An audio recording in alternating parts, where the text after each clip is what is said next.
श्रीपाद श्री वल्लभ चरितामृतम अध्याय 4 भाग 3 परब्रह्म का स्वभाव। ओम साई राम।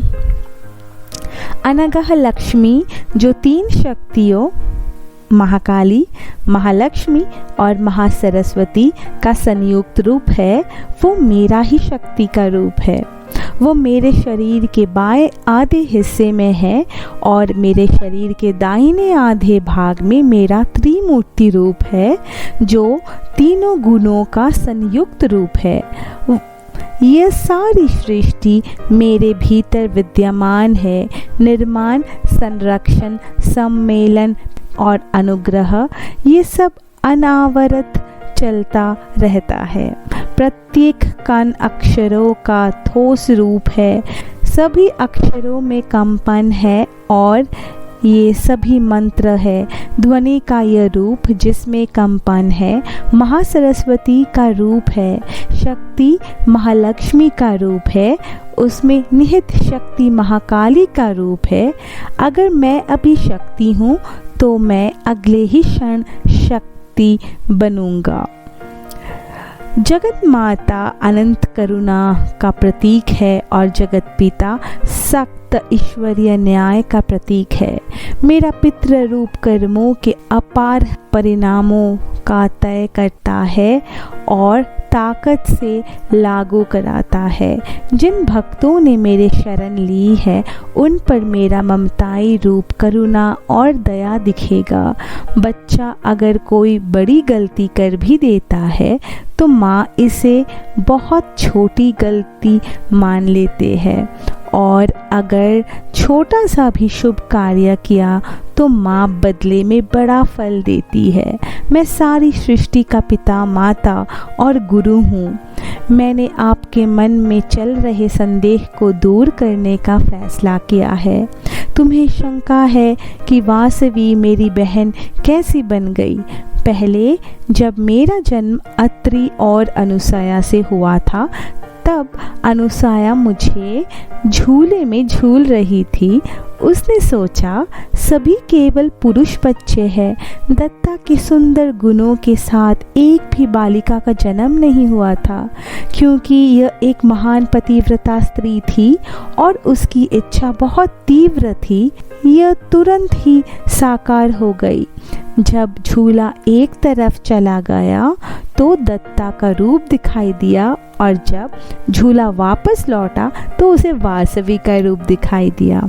जब वो सोच रही थी कि यह एक सपना है या वैष्णव माया, अत्रि महर्षि आए और कहा, अनुसया, कठिन तपस्या करने के बाद वास्तविक रूप को जानने के लिए जो 3 गुणों के साथ त्रिमूर्ति का स्रोत था, हम दत्त को अपने रूप में प्राप्त कर सकते थे।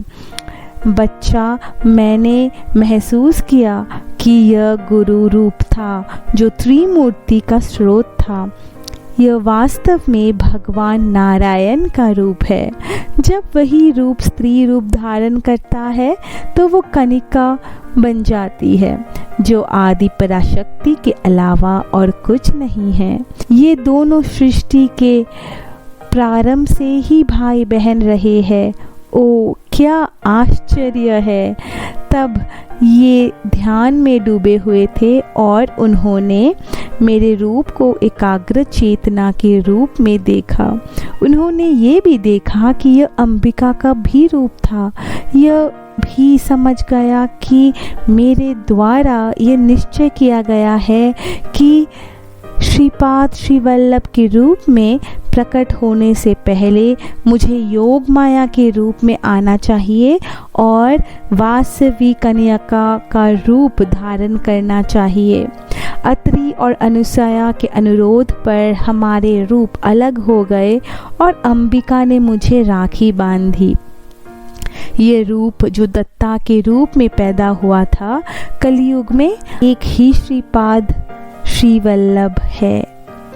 दत्त के अन्य सभी रूपों के प्रकट होने से पहले विद्यमान यह रूप छिपा रहेगा। उनकी अन्य सभी अभिव्यक्तियों से पहले मौजूद आदि पराशक्ति का रूप वासवी कनकम्बा रूप के समान है, तो वो रूप भी अग्नि तत्व में छिपा है। मनुष्य का धर्म और ईश्वर का धर्म अलग अलग है। अंबिका के इस शुभ रूप को देखने के लिए महान पुण्य अर्जित करना चाहिए। आज आप सभी को यहाँ बुलाने का एक कारण है। मेरा रूप अनंत सर्वोच्च चेतना होने के कारण किसी भी रूप या नाम में बांधा नहीं है। मैंने निश्चय किया कि मैं लहरों के बिना असीम गतिशील महासागर की तरह स्थिर रूप में रहूँगा। मुझे कोई फर्क नहीं पड़ता कि मैं रूप में हूँ या निराकार हूँ।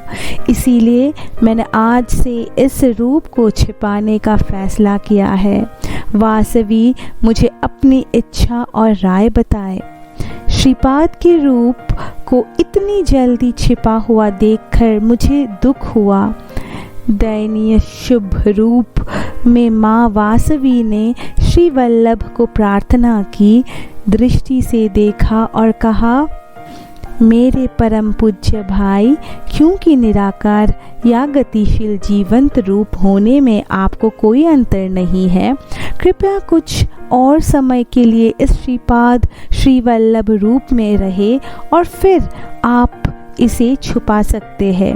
सच्चे साधकों पर कृपा करें ताकि वे इस दिव्य शुभ रूप को देख सके। इस रूप को स्थान और काल की कोई अंतर ना रखते हुए स्थूल से छिपा कर रखे। यदि आप फिर से अवतार लेना चाहते हैं तो आप एक नया रूप और शरीर ले सकते हैं। उस स्थिति में यदि आप चाहे तो आप समाधि से अपने भक्तों पर कृपा दिखा सकते हैं जब वो शरीर समाधि में रहता है। इसके लिए श्रीपाद ने इस तरह उत्तर दिया। नरसिम्हा सरस्वती के जन्म का निर्णय। हे वासवी अंबिका, सभी शुभ गुणों के अवतार, आपकी इच्छा पूरी हो। मैं श्रीपाद श्री वल्लभ के इस शरीर में और 14 वर्ष तक रहूँगा, जब तक कि मैं 30 वर्ष की आयु प्राप्त नहीं कर लेता। बाद में मैं गायब हो जाऊँगा। एक बार फिर संन्यास धर्म को पुनर्जीवित करने के लिए मैं जन्म लूँगा नरसिम्हा सरस्वती और उस अवतार में 80 वर्षों तक रहूँगा। तत्पश्चात मैं कडली वन में 300 वर्षों तक गहन तपस्या में रहूँगा और स्वामी समर्थ नाम से प्रज्ञापुर में अपना अवतार समाप्त करूँगा। अवधीत और सिद्धों के रूप में मैं अपने असीम दिव्य गुणों के साथ चमत्कार और अविश्वसनीय खेल नाटक करूँगा और लोगों को धर्म के मार्ग पर चलने के लिए प्रेरित करूँगा। श्रीपाद ने मधुरता से कहा। स्वामी एक विदेशी पर कृपा करते हैं और उसका नाम लेते हैं। कुछ क्षण ध्यान में रहने के बाद उन्होंने विरूपक्ष को बुलाया और कहा, मेरे प्रिय विरूपक्ष, जर्मनी से एक श्वेत व्यक्ति मेरे दर्शन के लिए कई कठिनाइयों को पार करते हुए कुरुनगड्डा पहुंचा। इस सुनहरे दिव्य महल को कोई और नहीं देख सकता, तो वो मुझे खोज रहा है। जाओ और उसे यहाँ ले आओ। मैं सोच रहा था कि एक गोरे आदमी इस जगह पर कैसे आ सकता है जहाँ तक पहुँचना इतना मुश्किल है। विरूपक्ष उस गोरे आदमी को ले आया। श्रीपाद श्री वल्लभ के दर्शन से वे अत्यंत प्रसन्न हुए। उन्होंने श्री चरण के पैर पकड़ लिए और जोर जोर से रोने लगे। श्रीपाद ने उसे उठा लिया। उनकी आंखों से कृपा का अमृत बरस रहा था। श्री चरण के रूप में असीम शक्ति और असीम प्रेम है। उनके दिल में लाखों माँओं का प्यार है। श्री वल्लभ ने जॉन को अत्यंत नर्म दृष्टि से जॉन की आंखों में देखा। ऐसा प्रतीत होता है कि वे उन्हें नेत्रों से दीक्षा दे रहे थे। कुछ ही देर बाद श्रीपाद ने जॉन के माथे को भावों के बीच छुआ। उस पवित्र स्पर्श के साथ जॉन ने एक दिव्य परमानंद का अनुभव किया। तब स्वामी ने वहां उपस्थित सभी लोगों को आकाश की ओर देखने को कहा। एक बड़ी संख्या आकाश में दिव्य चमक के साथ प्रकट हुई। उन्होंने कहा कि यह श्री चित्रगुप्त की ज्ञान संख्या थी। श्री चरण ने कहा कि भविष्य की शताब्दियों में यह संख्या सबसे महत्वपूर्ण हो जाएगी और वो संख्या है 1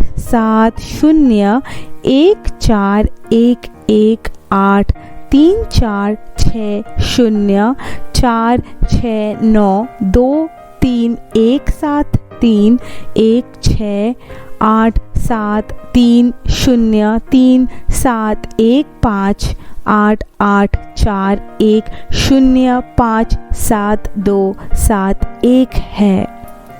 श्रीपाद ने कहा ये ब्रह्मांड की संख्या है। इस संख्या का अर्थ और आंतरिक अर्थ उन लोगों द्वारा समझा जाएगा जो अपनी बौद्धिक अवस्था के स्तर के अनुसार पदार्थ की प्रकृति को समझने की कोशिश करते हैं। श्रीपाद तेलुगु में बात कर रहे थे, लेकिन जॉन इसे समझ गए। जॉन जर्मन भाषा में प्रश्न कर रहा था और श्रीपाद उसे तेलुगु में उत्तर दे रहा था। क्या कमाल की बात है। श्रीपाद के आसपास हर पल उनके नाटकों और चमत्कारों से भरा हुआ था। सारा ज्ञान और विद्वता श्री चरण के चरणों में है। श्रीपाद श्री वल्लभ ने कहा, जब मैं त्रिलिंग भाषा में बोल रहा था तो जॉन ने इसे जर्मन भाषा में समझा। मेरे द्वारा बोले गए प्रत्येक शब्द का जर्मन में अनुवाद किया जा रहा था और जॉन सुन पा रहा था। ऐसा कुछ भी नहीं है जो मैं अपने भक्तों के लिए नहीं कर सकता। ऐसा कुछ भी नहीं है जिसे मैं उठा नहीं सकता और ऐसे कोई समस्या नहीं है जिसे मैं उनके लिए हल नहीं कर सकता। जो लोग अन्य सभी धर्मों को पीछे छोड़कर मन, कर्म और वाणी से मुझ पर विश्वास करते हैं, वे वास्तव में धन्य हैं। जब मेरी कृपा आप पर प्रवाहित होती है तो इस प्रकृति की अन्य सभी शक्तियाँ सकारात्मक शुभ स्पंदन देती है। आप इसे मेरे वादे के रूप में ले सकते हैं। ऐसा कुछ भी नहीं है जो मुझे इन सभी 14 भुवनों में नहीं मिल सकता। भले ही आप अपने स्वयं के धर्म मार्ग पर चल रहे हो, यदि आप मेरा नाम याद करते हैं तो मैं आपकी रक्षा करूँगा जैसे पलक आँख की रक्षा करती है।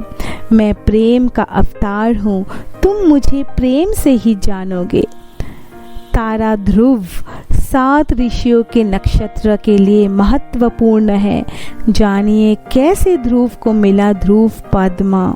उन्होंने अपने पिता की गोद में बैठने की इच्छा से भगवान नारायण की तपस्या की। भगवान नारायण के दर्शन करने के बाद उन्होंने अपना नश्वर पिता की गोद में बैठने की इच्छा खो दी। भगवान नारायण ने उन्हें ध्रुव पद्म का स्थान दिया। उन्होंने ध्रुव को भी अपने गोद में बैठने दिया। ब्रह्मांड के भगवान ने ध्रुव को अपने गोद में बैठाने की अनुमति देकर ध्रुव की कृपा की। जब बच्चा वास्तव में अपने नश्वर पिता की गोद में बैठने की गहरी इच्छा रखता था। कलयुग में ध्रुव प्रभु यीशु है। संपादक का नोट, पूर्वी ज्ञान के शिक्षाओं में ध्रुव को भगवान विष्णु के भक्त के रूप में वर्णित किया गया है, जो अपनी आध्यात्मिक आकांक्षा की तीव्रता के कारण ध्रुवी सितारा बन गए। ध्रुवी तारे का सिद्धांत और अंतरिक्ष ग्लोब में मध्यम से उत्तर से दक्षिण की ओर ध्रुव अक्ष है। इस बिंदु से देखा जाए तो ध्रुव महान भालू 7 ऋषियों या अन्य नक्षत्रों से ऊंचा है और इस प्रकार वह अपने पिता की गोद में बैठा है। ध्रुव की कहानी ब्रह्मांड उत्पत्ति में एक समय में धुरी के सुदृढ़ीकरण का वर्णन कर रही है, जब पृथ्वी अभी भी मानसिक रूप में थी और अभी तक भौतिक रूप में ठोस नहीं हुई थी। ध्रुव का प्रभु यीशु के रूप में जन्म लेना, जैसा कि यहाँ वर्णित है, एक प्रतीकात्मक अर्थ है जो यीशु के महान दृढ़ संकल्प की और इशारा कराता है और अपने पिता के रूप में परमात्मा की ओर ध्यान केंद्रित करता है। कलयुग में ध्रुव ने प्रभु यीशु के रूप में जन्म लिया। उनका मानना था कि ईश्वर उनके पिता है। जिस विचार से तुम मेरे उपासना करते हो, उसी विचार से मैं तुम पर कृपा करूंगा। श्री वासवी कनिकम्बा ने पवित्र आत्मा मरिया को अपनी शक्ति दी। मरिया के लिए ध्रुव का जन्म प्रभु यीशु के रूप में हुआ था, जब वो कुंवरी थी। पिता और माता के शारीरिक मिलन से ईसा मसीह का जन्म नहीं हुआ था। जान ले कि ईसा मसीह ने बार बार श्रीमान नारायण को अपना पिता कहा था। श्रीमान नारायण कोई और नहीं बल्कि श्रीपाद श्री वल्लभ है, जो आपके सामने मौजूद है। ओ सिद्ध वैश्य मुनि, मेरे बहन वासंबिका की उपस्थिति में वेदों का जाप करे। आपके वेदों के पवित्र जाप की ध्वनि से आने वाली शताब्दियों में लोगों के बुरे कर्मों का फल नष्ट हो सकता है। श्री नागरेश्वर और वासवी अंबिका को वेदों का जाप बहुत पसंद है। गोरे आदमी जो संयोग से हमारी उपस्थिति में है, अगले जन्म में हिमालय क्षेत्र में अच्छे ब्राह्मणों के घर में पैदा होगा, जो वेद विद्वानों है। यह योगी बनेगा और शांबला गांव पहुंचेगा। आप पवित्र वेदों की ध्वनि से प्रदूषित वायु में मौजूद बुरी शक्तियों को दूर भगाते हैं। इस प्रकार श्रीपाद ने उन्हें बताया। सिद्ध वैश्य मुनियों के वेद घोष पूरा हुआ। श्री वासवी कन्याकंबा, श्री नागरेश्वर विरूपक्ष, कुसुमा श्रेष्ठ दंपति और सिद्ध वैश्य मुनि अग्नि में प्रवेश कर गायब हो गए। श्रीपाद श्री वल्लभ ने जॉन को आशीर्वाद दिया। जॉन ने कहा, श्री चरण के जीवन इतिहास पर एक किताब रखना अच्छा है।